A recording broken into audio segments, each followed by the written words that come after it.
When the police go fishing, they're going to use whatever bait they can to get you to start talking. And lying straight to your face is one of their favorite tricks. And it's legal. Lie number 1, I can't help you if you don't talk to me. That's absolutely not true. Here's the reality. The more you talk, the more there is a chance they're going to interpret whatever you say or manipulate what you say to use against you. The more you talk, the more they will hurt you. Lie number 2, come on down to the police station. I just want to talk to you. I want to hear your side of the story.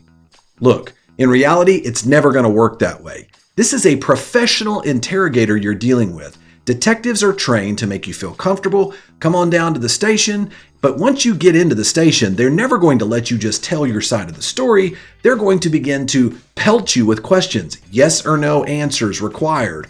And after a while, you'll begin to realize you're actually being asked questions they already want certain answers to. Remember, you are dealing with an interrogation, not a chance to tell your side of the story. The only time you get a chance to tell your side of the story is in the courtroom. Line number 3, this conversation is off the record. Can I tell you right now, there is no such thing as off the record when you're dealing with a police officer. In reality, when he says off the record, the moment you open your mouth and you start talking, the rules are that everything you say can and will be used against you in court.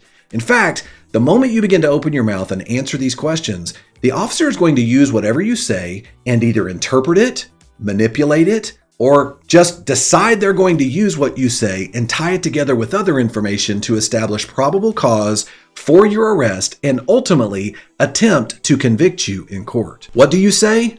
Officer, I would like to have this off-the-record conversation with my attorney present. Until then, I invoke my right to remain silent. Lie number 4, I will personally speak to the judge and the prosecutor if you cooperate with me. First of all, this is almost never true. Very rarely does the detective actually ever speak to the judge or the prosecutor about your cooperation, and most of the time, the judge doesn't really care. The reality of it is, I only usually see detectives doing this if they're placed under cross-examination during a jury trial where they admit that they actually said these things. Otherwise, the judge is primarily concerned whether or not you are guilty of the crime or whether or not there's enough evidence to establish that guilt.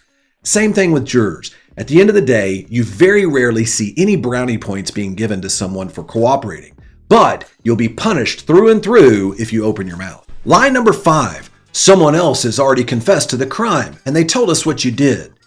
You better start talking. So think about this. So someone else confessed to the crime and then they said something about you? Does that mean you're off the hook? Does that mean you're now supposed to start talking to the police and they're not going to care what you say?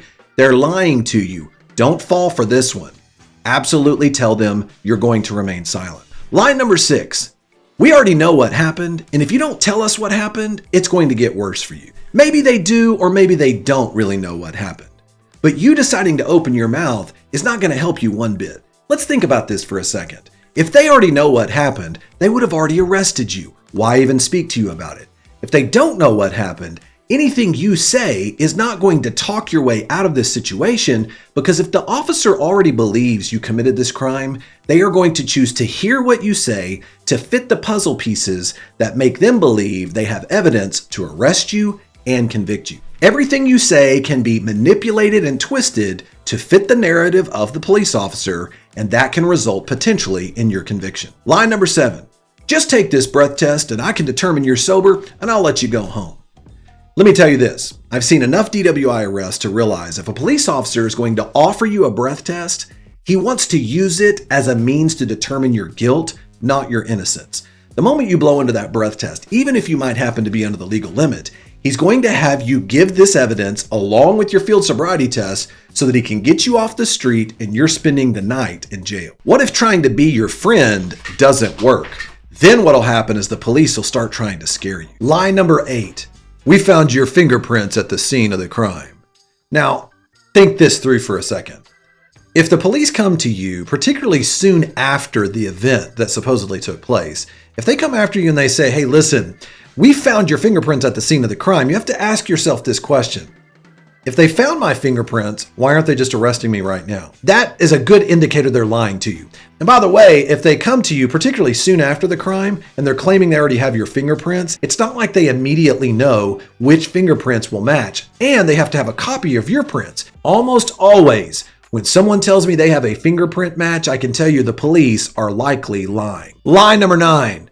It's probably better for you to go ahead and talk because we already have an eyewitness putting you at the scene of the crime. Many times there's no eyewitness at all, and the cops are allowed to lie about this. I hear cops say this all the time too about a recording. Hey man, listen, we've pulled the cameras over here across the street. We already looked at it and we already know it's you. And it's especially the innocent people that can be at risk here because they might freak out and they'll start to panic. Sometimes it's not what you say, it's what you don't say. So if an officer has eyewitness testimony that you did something, they should already arrest you. And if they haven't already arrested you, there's a very good chance there is no eyewitness or video footage at all. Lie number 10. We can get a search warrant in just a few minutes. It's better for us if you just let us in. When an officer says something like this to you, the number one thing you should say is, "Officer, I do not consent to a search of my vehicle or of my property." Why? Because maybe they can or maybe they can't get a search warrant within a few minutes. But think about this for a minute. If they could have gotten a search warrant, why didn't they show up to your place with a search warrant to begin with?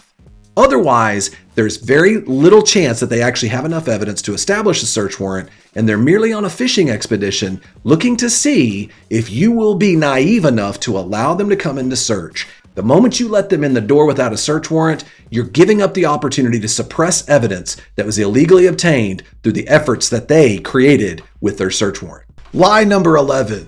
Hey man, your friend already ratted you out. I see cops do this all the time. They'll separate the two parties on a traffic stop. They'll get the driver off to the side. They'll get the passenger off to the side. They'll start talking to them.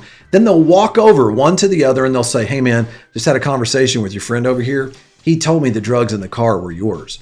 I really don't want to arrest you, but I'm just going to tell you right now, he already ratted you out. And if you don't tell me what really went down here, I'm going to have to take you in."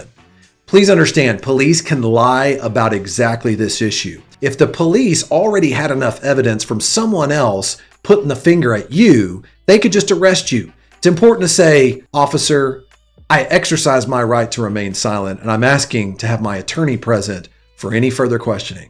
Lie number 12. You just failed a polygraph. First of all, let me give you some advice on this. Never take a polygraph examination with law enforcement. Please understand, polygraphs cannot be admitted and used against you in court, but I've seen officers take polygraph examinations and claim they failed the polygraph, and then they'll say, "Look, man, we really know what happened now. You're lying to us," trying to pressure someone to admit to any of the facts that they can use as a basis for probable cause for arrest. If they tell you you failed, there's a good chance it's a lie. So if the cops can legally lie to you all the time, how do you defend yourself? Don't talk to the police. And if you are going to talk to the police, definitely lawyer up. And if you find yourself in the Dallas area, give our office a call. We're there to help protect you from the lies of the police. But in the meantime, check out this next video to learn 5 ways you don't get outsmarted by the police. See you there.